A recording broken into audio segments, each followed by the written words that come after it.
नमस्कार दोस्तों study online 24 में आपका स्वागत है।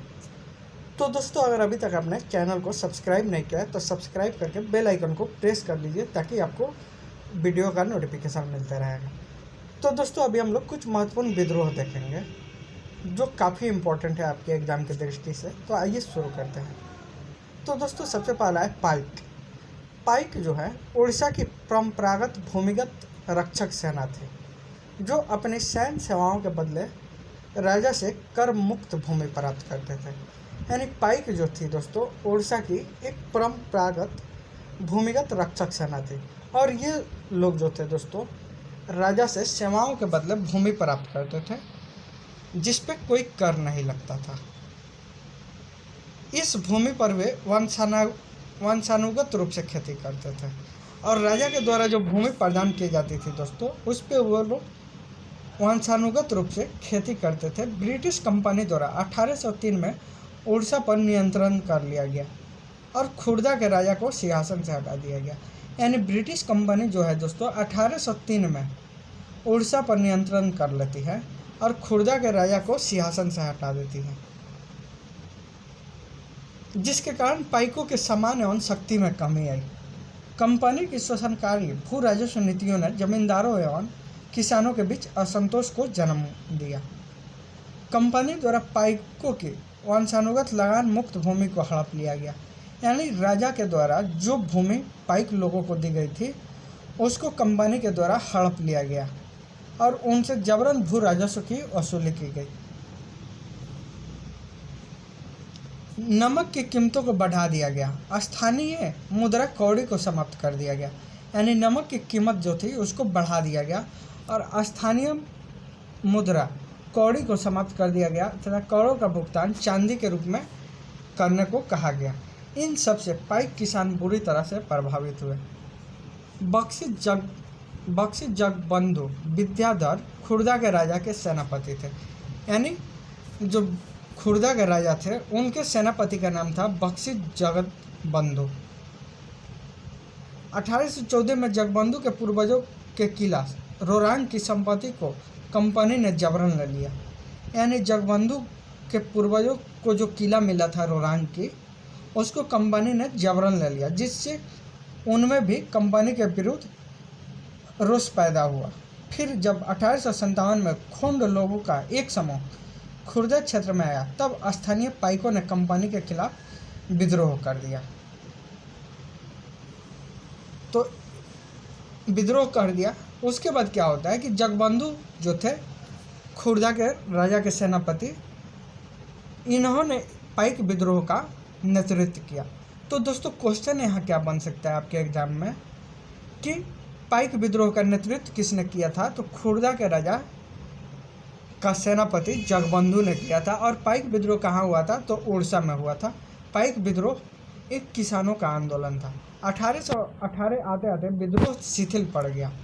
1825 में क्या होता है कि दोस्तों जगबंधु जो नेतृत्व कर रहे थे आत्मसमर्पण कर दिए और इस प्रकार विद्रोह का दमन कर दिया गया। इसके बाद पाइकों के इस विद्रोह को ब्रिटिश कंपनी ने इनके प्रति उदारवादी नीति अपनाई।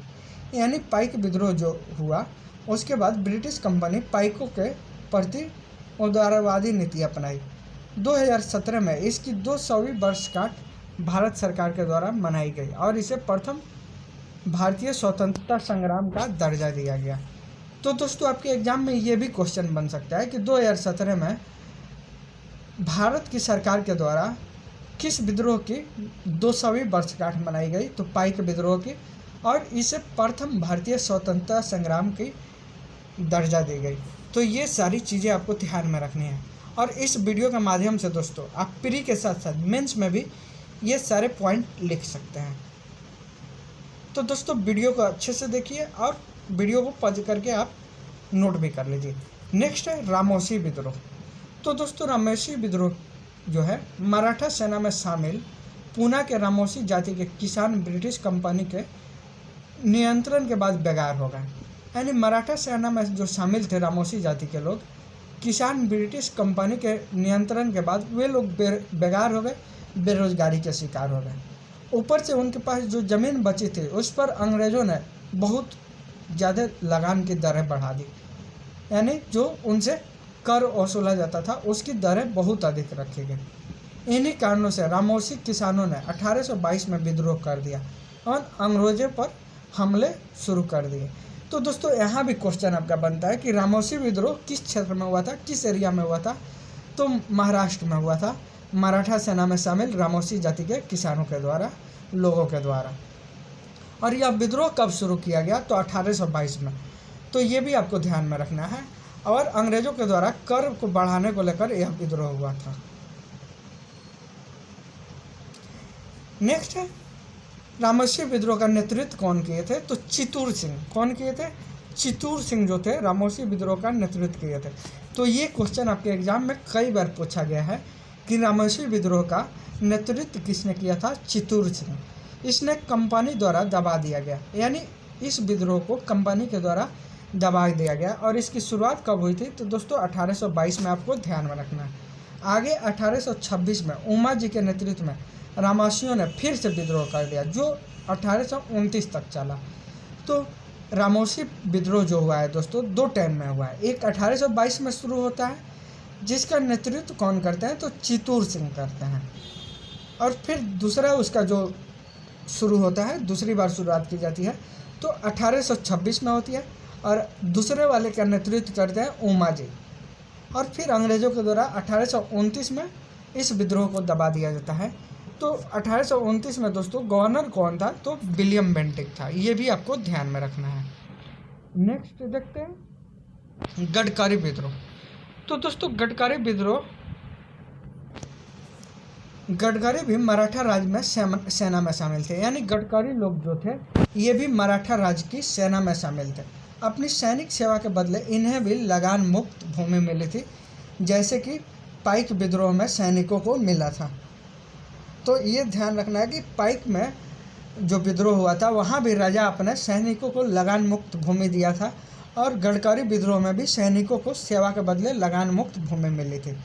अंग्रेजी कंपनी के मराठा क्षेत्र पर कब्जा कर लेने के बाद वे लोग बेकार हो गए और जबरन इन पर कर लगा दिया गया।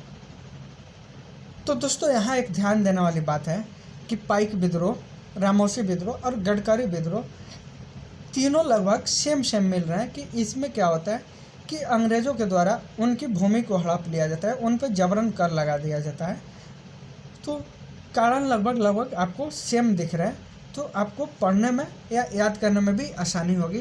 तो आप लोग इसको टॉपिक वाइज नोट्स बना लीजिए ताकि आपको ज़्यादा सही रहेगा। तो गडकरी भी मराठा राज्य की सेना में शामिल थे और इन्हें भी लगान मुक्त भूमि मिली थी।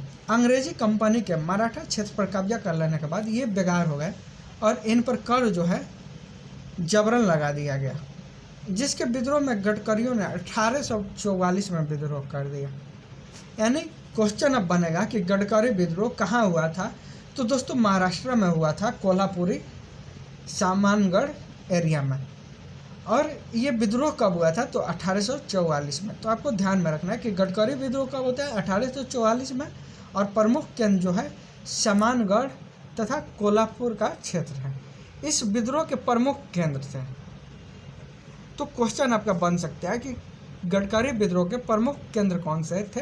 तो कोल्हापुर और सामानगढ़ ये महत्वपूर्ण क्षेत्र थे जो महाराष्ट्र में पड़ते हैं। इस विद्रोह के नेताजी जो थे बाबाजी आहिरकर थे। कौन थे? बाबाजी आहिरकर। तो आपको ध्यान में रखना है कि इस विद्रोह के नेतृत्व किसने किए थे? तो बाबाजी आहिरकर ने किए थे, जबकि रामौसी के किए थे चित्तूर से। तो आपको ध्यान में रखना है।